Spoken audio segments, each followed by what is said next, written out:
Build, control. You've created this beautiful plan, all neat and in order. Through Manage, we've made sure that we're keeping on track. But there will be times when somebody changes their mind. And the purpose of control is to allow you to manage requests to do something different to the plan you agreed in AIM.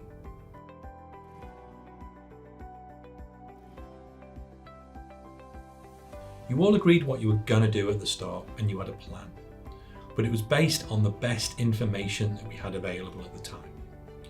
Changes can occur for a number of reasons. For example, design or scope. You don't like what you see, make it purple, not pink, please.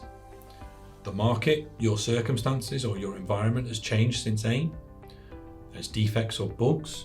You may need to make changes to resolve problems and fix design issues. Fixes could cost you more than you forecast or might take longer to implement if they relate to unplanned product features. Mistakes. You forgot something when you created your plans in AIM. Resources have changed along the way or an error occurred. The reality is that things can and do evolve. And it's not always just at the whim of your sponsor. The sponsor can do as they wish and change whatever they want, but you wouldn't be doing your job if you didn't help them understand what happens if they do something different.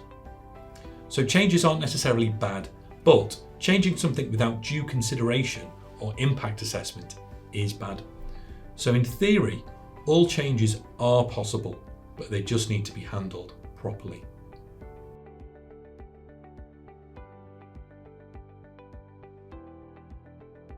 Let's have a look at the process to make a change request.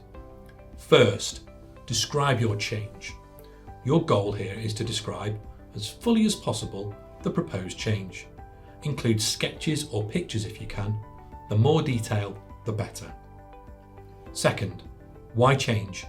Give a detailed overview of the reasons for the change and how it helps achieve the why or the sponsor's mandate. Third, intended outcome. Say what it will mean if the change is agreed, how it achieves benefits, meets the critical success factors, or lists new ones. Fourth, cost. Say how much more or less it will cost to incorporate this change. 5, time. Say how much more or less it will take to incorporate this change. Any change request needs to be justified. Sometimes you're being asked to do less, not to do more. So you need to pull all the information together and work out how it's going to impact your plan overall. The change might come from your sponsor, but it doesn't always. It could be from anyone within the project team. Anything that looks different to what you agreed at the beginning will need your sponsor's approval. Usually, you can discuss these changes at your steering group meetings, and you can add whether or not you recommend the change request. But remember, you're not the decision maker.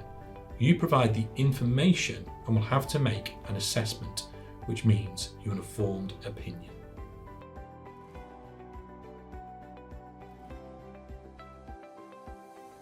You're on the home straight. The final bit of build is getting that approval.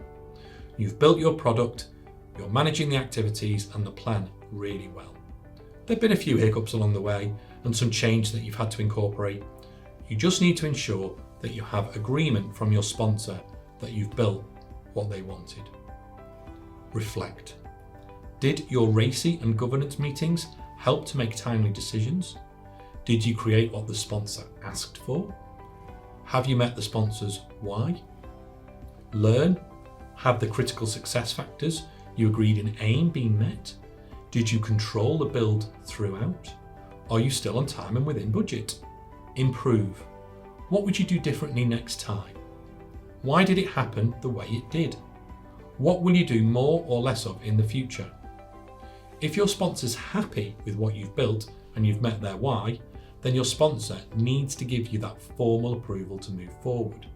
And again, you can do that at your regular slot that you've got with them at the steering group meeting. And that's it. Well done. You've completed Build, the B of the ABCDE way. See you next time in comms.